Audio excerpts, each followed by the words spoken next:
Sobrenatural. A vida de William Branham, por Owen Jorgensen. Livro 4. O Evangelista e sua aclamação. Capítulo 65. Chamado para fora do Egito, 1954. William Branham estava planejando ir além-mar novamente no dia 23 de fevereiro de 1954.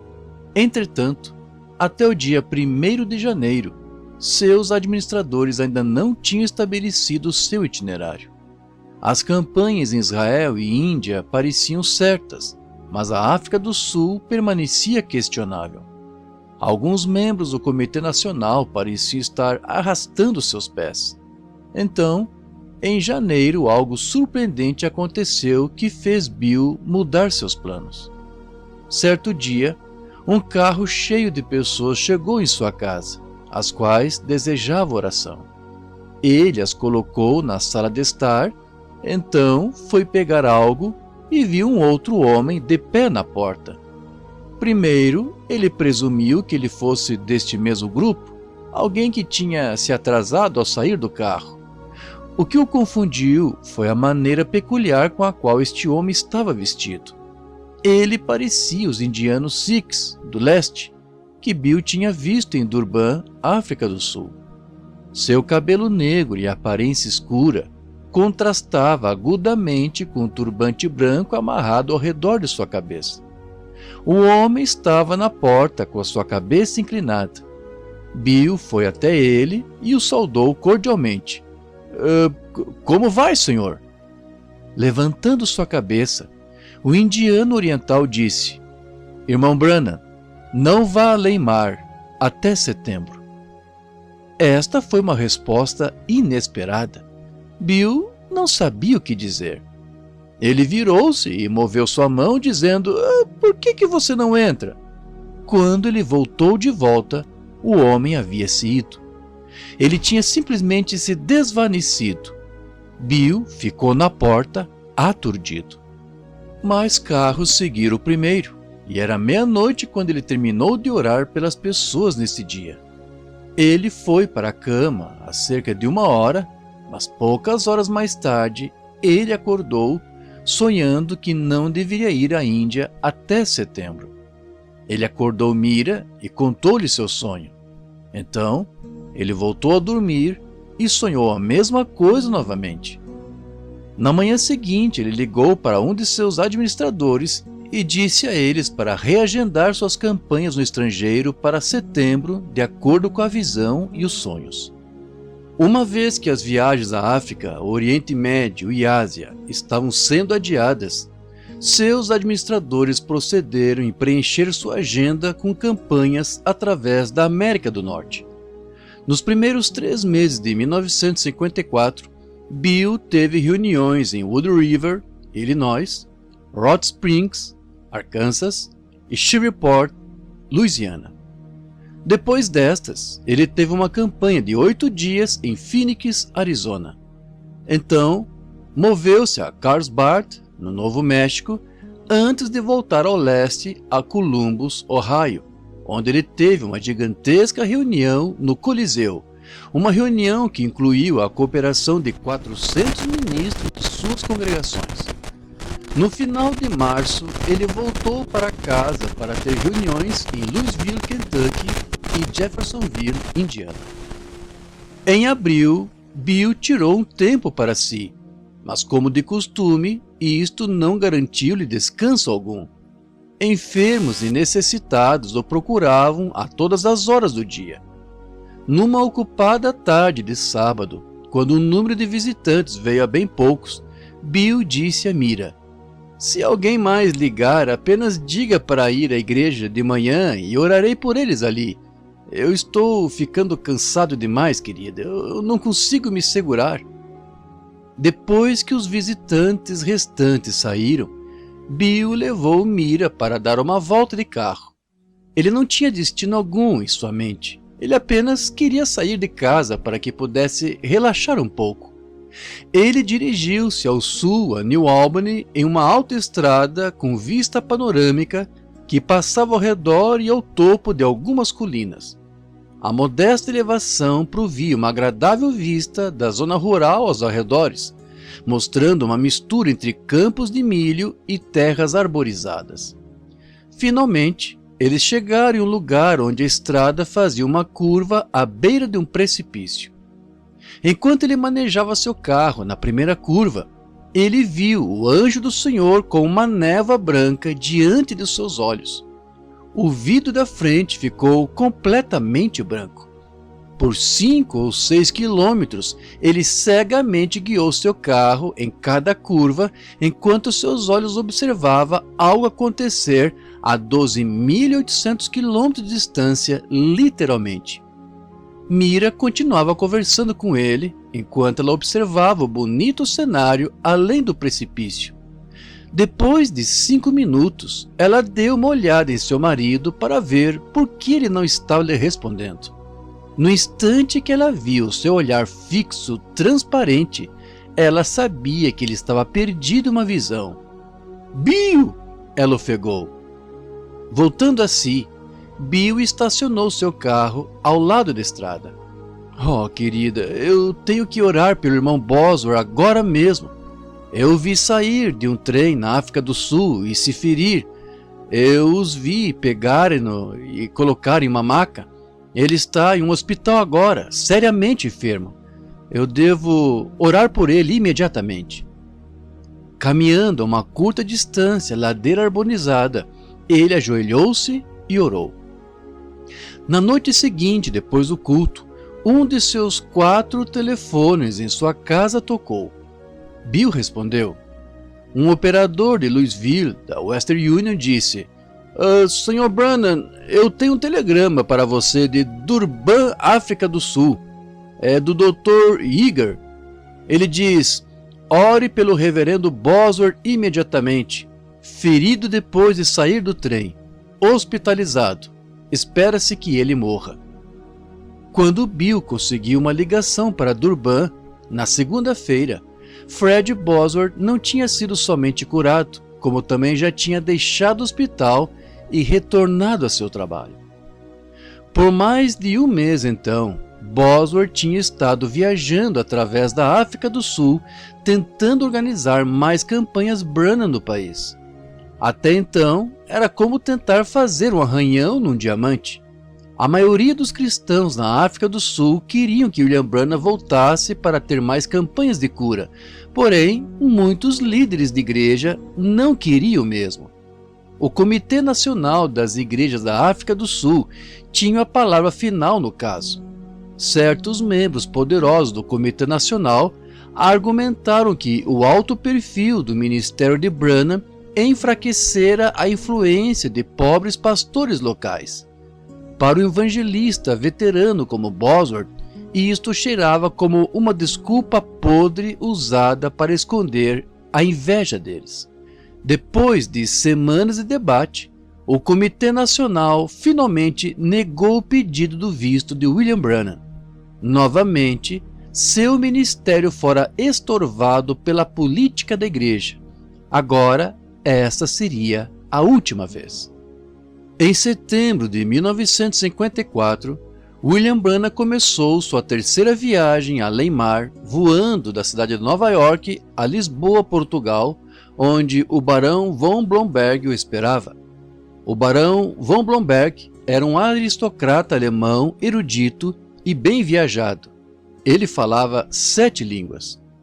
Em 1950, o barão von Blomberg encontrou Bill na Finlândia e ficou impressionado pelo poder sobrenatural de Cristo tão visível mostrado no ministério de Bill.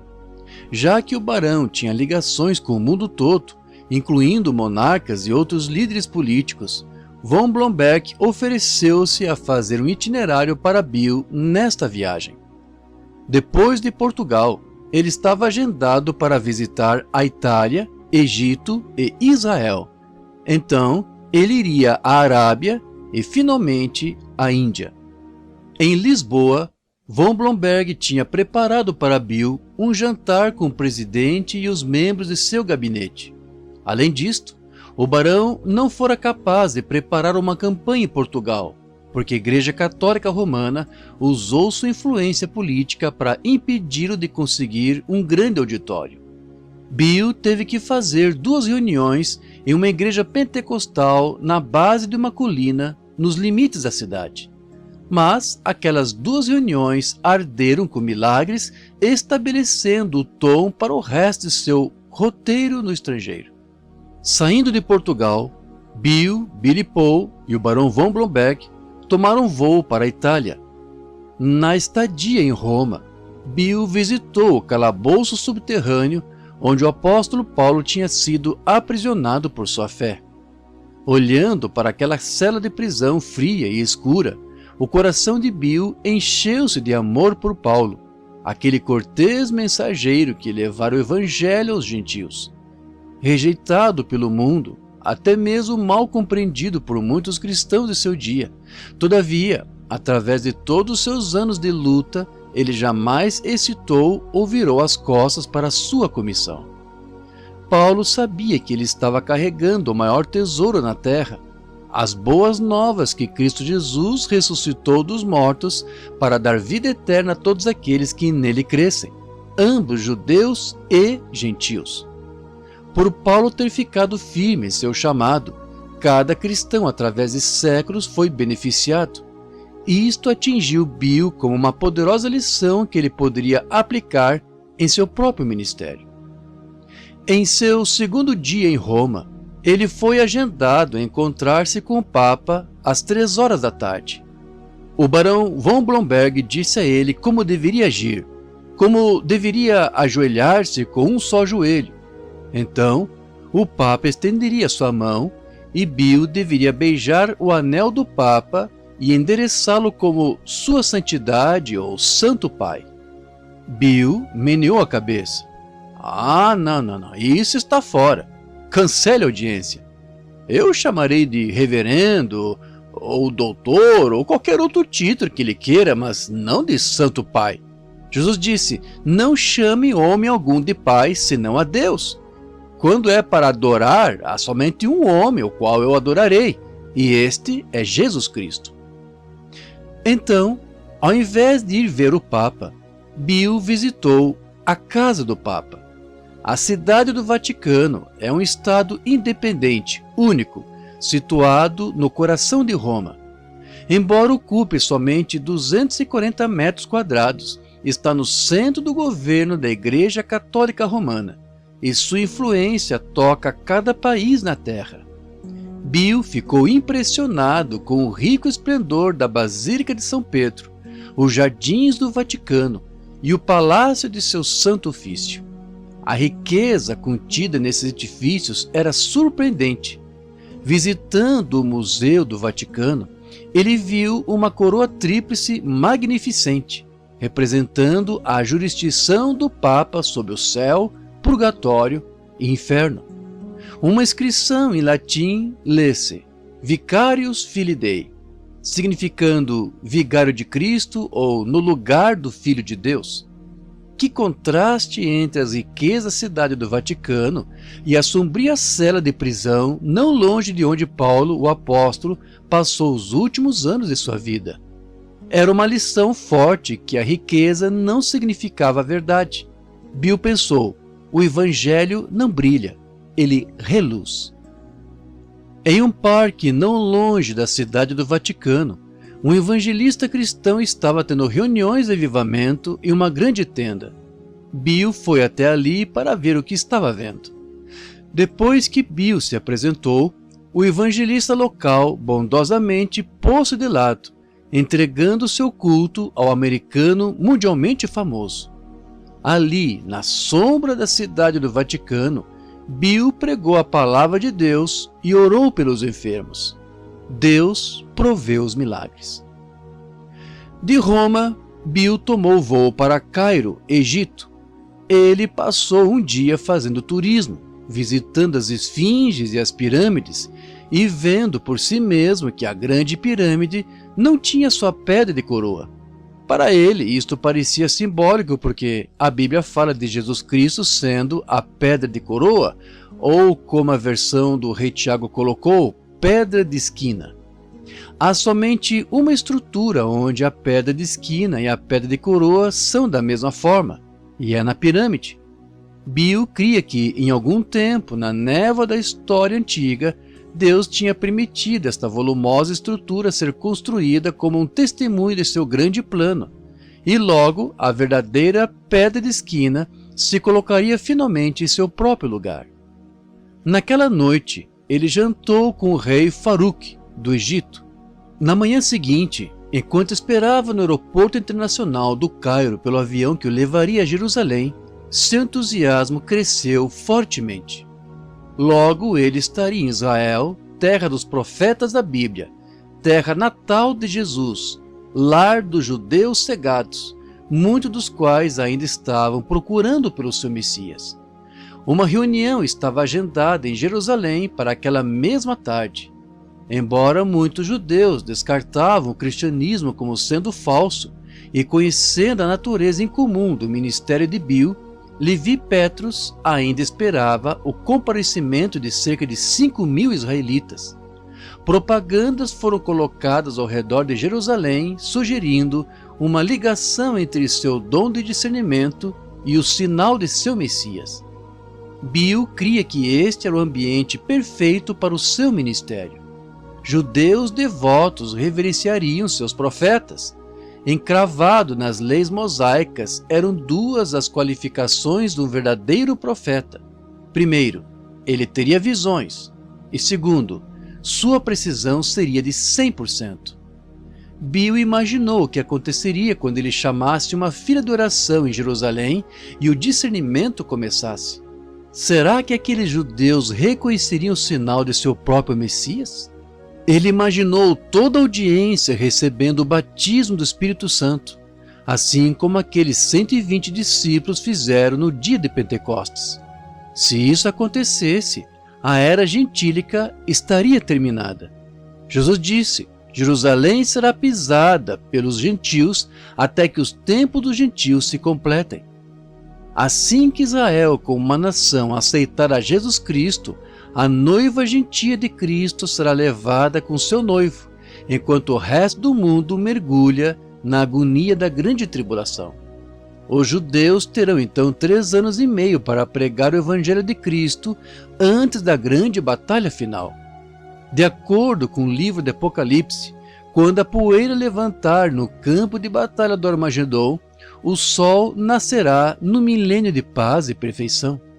Bill mal podia conter seu entusiasmo. Nesta tarde, ele poderia estar pregando o sermão mais importante de sua vida. O avião tinha pousado, mas ainda restava 30 minutos até que fosse tempo de subir a bordo.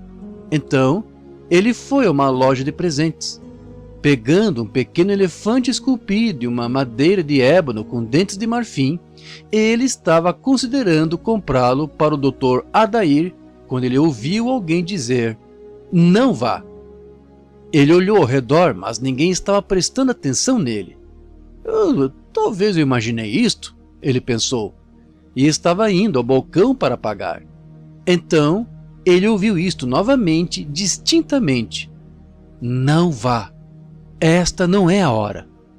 Não havia erro na voz do anjo, mas ele mal podia crer no que ele estava ouvindo. As reuniões estavam marcadas. O avião estava esperando. O que isso significava? Saindo do lotado terminal de passageiros, ele foi para a parte de trás de um hangar para que assim pudesse ficar sozinho. Ali ele orou: "Oh, Pai Celestial, em poucas horas mais eu estarei indo à Palestina e estarei diante de seus filhos cegados. Eu desafiarei aqueles judeus a crerem no sinal do seu Messias. Quando eles reconhecerem que isto é tu fazendo o discernimento, eles receberão o batismo do Espírito Santo apenas tão certo desta forma. Não é o que tu queres?" O anjo do Senhor apareceu, suspenso no ar como um ponto de luz, como uma névoa branca. Bill se encolheu contra o hangar. O Espírito Santo disse: "Fique fora da Palestina. Este não é o seu lugar. Esta não é a hora. A taça de iniquidade dos gentios não está cheia ainda. Há mais respigos para serem feitos. Aquele ponto de névoa reluzente evaporou-se no sufocante calor do deserto, deixando Bill ofegante. O que ele deveria fazer agora? Não seria fácil cancelar sua campanha em Israel com tão pouco tempo. Ele poderia até mesmo provocar amargos sentimentos entre aqueles que tinham trabalhado tão duro para levá-lo à Palestina. Mas sua dolorosa lição na África do Sul não podia ser esquecida. Ele estava determinado a fazer o que o Espírito Santo dissesse para fazer, independente das consequências. Voltando ao terminal, ele mudou sua passagem de Jerusalém, Israel, a Atenas, Grécia. Isto deixou o barão von Blomberg entristecido com a desagradável tarefa de voar a Jerusalém e cancelar a reunião daquele dia. O barão voltaria a estar com ele na Arábia Saudita, onde Bill estava agendado a jantar com o rei da Arábia. Na Grécia, Bill visitou as ruínas do Templo de Ares, deus grego dos trovões e guerra, conhecido aos romanos como Marte, onde Paulo, o apóstolo, tinha pregado o evangelho àqueles atenienses da antiguidade. Naquela noite, em seu quarto de hotel, Bill estudou sua Bíblia, tentando fazer sentido o que o Senhor dissera a ele no Egito. Ele pensou que tinha entendido seu ministério antes disto. Aparentemente, ele tinha perdido alguma coisa. Mas o que ele perdera? O Espírito Santo disse: fique fora da Palestina, este não é o teu lugar. Então, ele tinha estado errado ao pensar que poderia mostrar aos modernos israelitas o sinal de seu Messias. Este era um erro honesto. Em 1933, o Senhor dissera: assim como João Batista foi enviado para precursar a vinda de Jesus Cristo, assim tu és enviado com uma mensagem para precursar sua segunda vinda. João Batista introduziu Jesus aos judeus. Então Jesus vindicou-se produzindo o sinal do Messias, sabendo o passado e futuro das pessoas com as quais ele jamais se encontrara antes e revelando o segredo de seus corações. Nos últimos 5 anos, Bill tinha estado demonstrando o sinal do Messias em suas reuniões. Quando a unção descia e as visões sucediam, ele podia discernir o passado, o futuro e os pensamentos secretos nas mentes das pessoas. Este discernimento sempre era perfeito porque ele não estava fazendo isto. Jesus Cristo dava cada visão e fazia cada milagre. Bill era como um microfone ligado em um amplificador elétrico. Um microfone é mudo até que alguém fale nele. Deus estava falando, e seu Espírito Santo estava amplificando este dom de discernimento até que cristãos ao redor do mundo todo pudessem ouvir isto. Pelo Senhor ter dito a Bill que seu ministério era paralelo ao ministério de João Batista, parecia apenas lógico que ele deveria ir a Israel e demonstrar esse sinal do Messias aos judeus. Agora Bill podia ver que ele tinha deixado passar por alto um simples fato. A Bíblia não falava sobre 2 vindas de Jesus Cristo. A Bíblia fala de 3 vindas. A primeira vinda aconteceu perto de 2000 anos atrás. Cerca do ano 30 depois de Cristo, João Batista introduziu Jesus aos judeus como seu Messias, seu Salvador. Quando Israel rejeitou Jesus e o crucificou, isto deu ao resto do mundo, os gentios, uma oportunidade para serem salvos. Jesus prometeu que ele viria novamente, desta vez para a igreja gentia, revelando-se e levando sua noiva gentia ao que entre os cristãos chama-se arrebatamento. A Bíblia diz que Jesus virá dessa segunda vez como um ladrão de noite. Quando isto acontecer, ninguém saberá acerca disto, exceto a sua noiva. Depois disto, Jesus voltará uma vez mais para os judeus. Sua terceira vinda surpreenderá o mundo. Eis que vem com as nuvens e todo olho o verá, até os mesmos que o transpassaram. Desta vez, os judeus receberão Jesus como seu Messias. Então, se não era lugar de Bill introduzir o Messias ao moderno Israel, onde era o seu lugar? Ele buscou nas Escrituras uma resposta. A chave parecia estar em Lucas 1, verso 17, no fato que o espírito de Elias motivou João Batista. O espírito de Elias foi realmente o Espírito Santo, agindo através de uma personalidade como a de Elias. Deus precisou de João para ter o espírito de Elias para que João pudesse cumprir as difíceis tarefas que seu ministério requeria dele.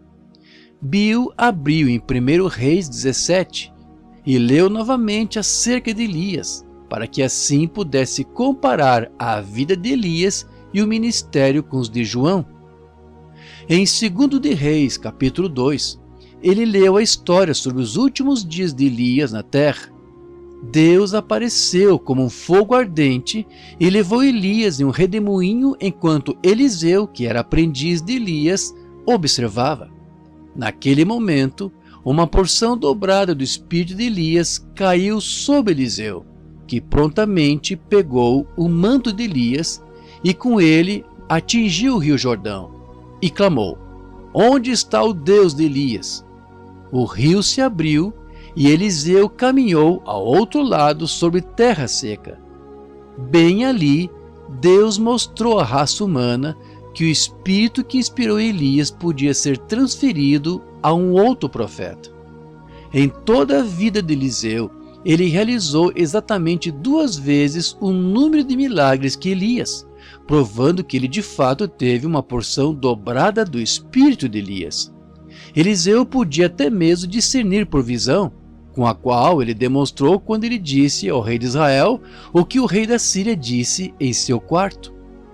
Abrindo em Malaquias capítulo 4, no Velho Testamento, Bill leu: "Porque eis que aquele dia vem ardendo como forno, todos os soberbos e todos os que cometem impiedade serão como palha.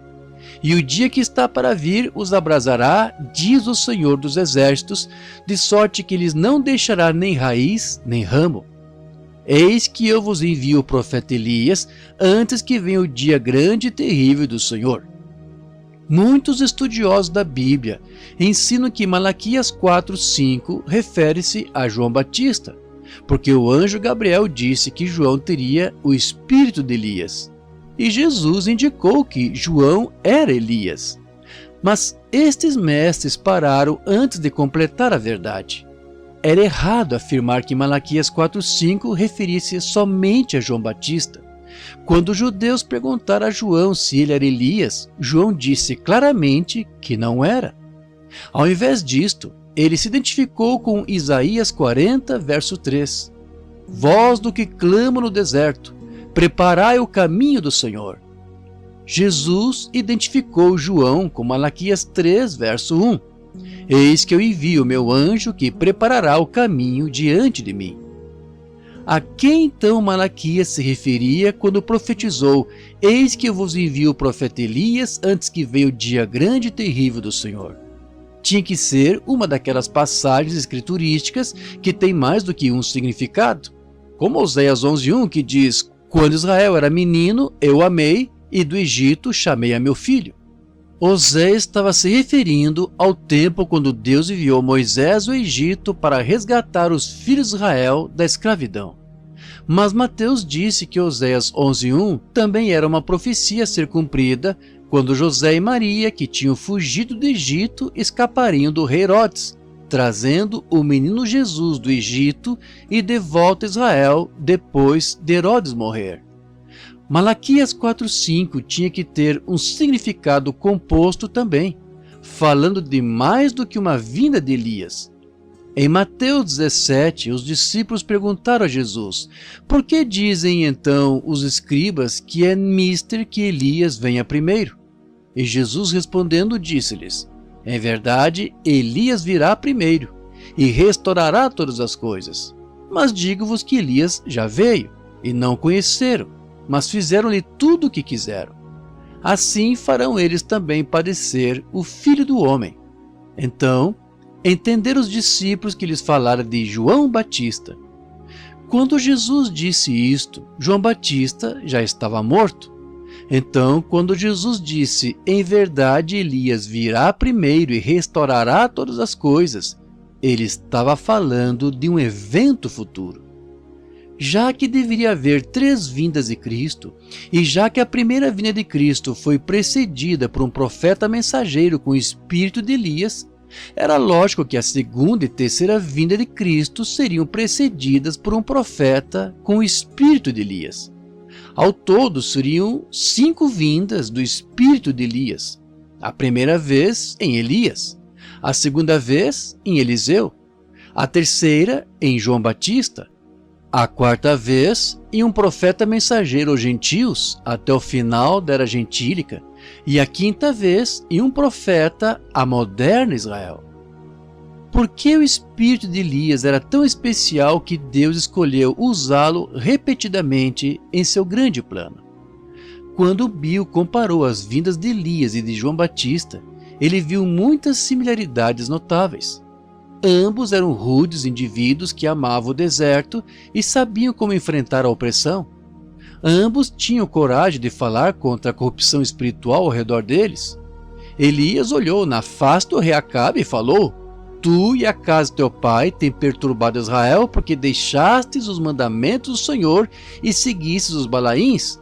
Agora, pois, envia, ajunta a mim todo Israel, como também os 450 profetas de Baal e os 400 profetas que comem da mesa de Jezabel, ajunte-os a mim no Monte Carmelo para um confronto.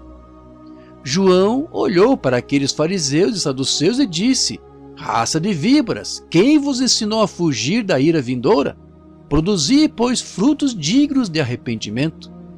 Nem Elias ou João foram tentados pelo dinheiro, poder, fama ou mulheres. Ambos denunciaram a imoralidade. Elias condenou a idolatria da rainha Jezabel, e João repreendeu o rei Herodes por viver em adultério com a esposa de seu irmão. Ambos, Elias e João Batista, tiveram suas faltas também. Depois da vitória de Elias sobre o Monte Carmelo, ele fugiu da ira de Jezabel e se escondeu no deserto. Durante sua jornada, ele ficou tão depressivo que pediu a Deus para matá-lo. João também passou por períodos mal-humorados. Quando ele esteve na prisão, ele ficou tão desesperado que enviou uma mensagem a Jesus que dizia: Tu és aquele que deveria vir ou devemos esperar por um outro? Notando estas faltas, Bill encorajou-se. Isto lhe mostrava que tudo o que Elias, Eliseu e João Batista fizeram foi o resultado de Deus trabalhando através deles. Eles não poderiam confiar em sua própria força. Isto fez lembrar de como o anjo do Senhor disse a Paulo: A minha graça te basta, porque o meu poder se aperfeiçoa na fraqueza. Embora Elias e João fossem ambos profetas, eles foram rejeitados pela maioria dos líderes religiosos do seu tempo. Sem dúvida, estes líderes tiveram inveja de Elias e João, porque nenhum deles veio através dos canais religiosos estabelecidos. Elias, Eliseu e João não se juntaram a organização alguma. Isto deu a eles a liberdade de pregar suas mensagens sem ter que se preocupar acerca dos pensamentos de outro.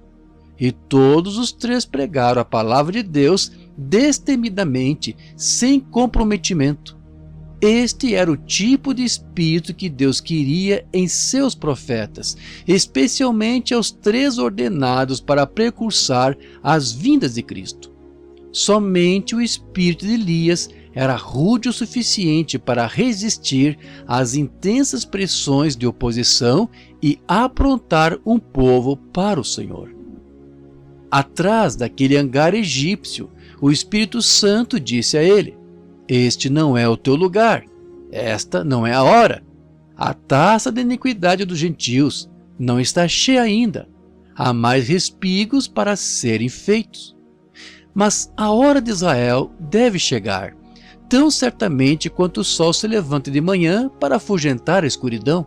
Depois de advertir Israel acerca da grande destruição do tempo do fim, Malaquias 4:2 disse: Mas para vós que temeis o meu nome, nascerá o sol da justiça e salvação trará debaixo das suas asas. Apocalipse 1:7 diz acerca de Jesus Cristo: Eis que vem com as nuvens e todo olho verá, até mesmo os que os transpassaram. os mesmos significam os judeus. Zacarias 12, versos 9 a 11, profetizou disto. O apóstolo Paulo falou disto em Romanos 11, versos 25 a 27. Os judeus finalmente receberão Jesus Cristo como seu Salvador e será um profeta com o espírito de Elias que introduzirá o Messias novamente a Israel. Bill sentiu que este quinto e final Elias seria uma das duas testemunhas em Apocalipse 11, versos 3 a 11, porque uma dessas testemunhas tinha o poder de impedir a chuva, e o único outro profeta na Bíblia que tinha o poder para causar a seca era Elias.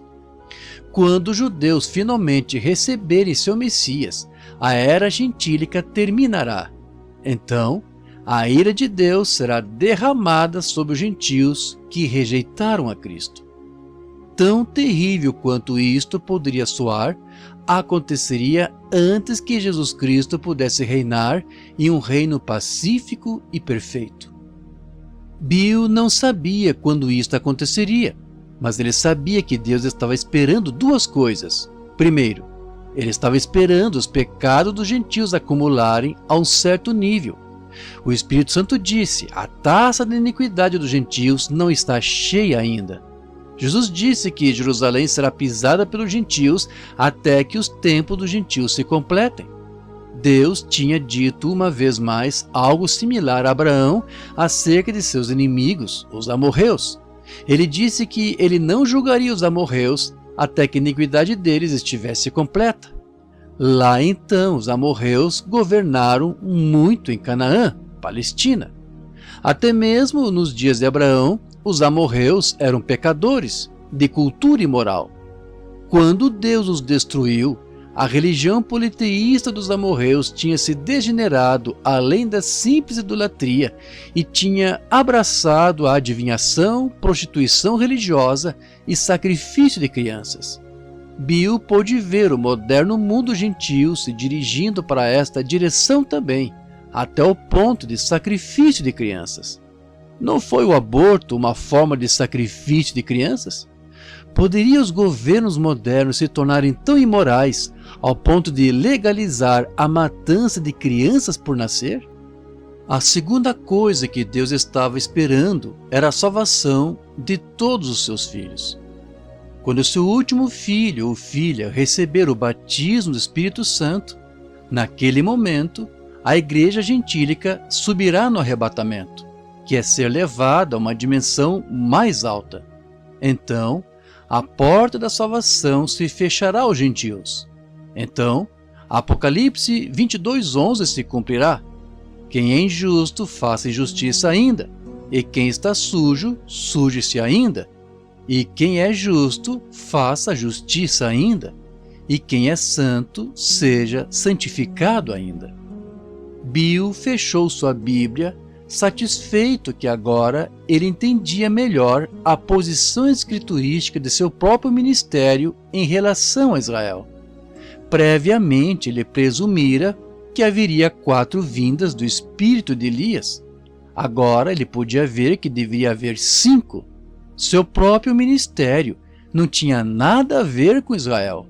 Ele fora chamado para pregar o evangelho aos gentios. E isto é o que ele continuaria a fazer: orar pelos enfermos, pregar a salvação no nome de Jesus, encontrando um aqui e um ali que ouviria, respingando, sempre respingando, juntando almas como um grão para o Mestre, tornando um povo preparado para o Senhor.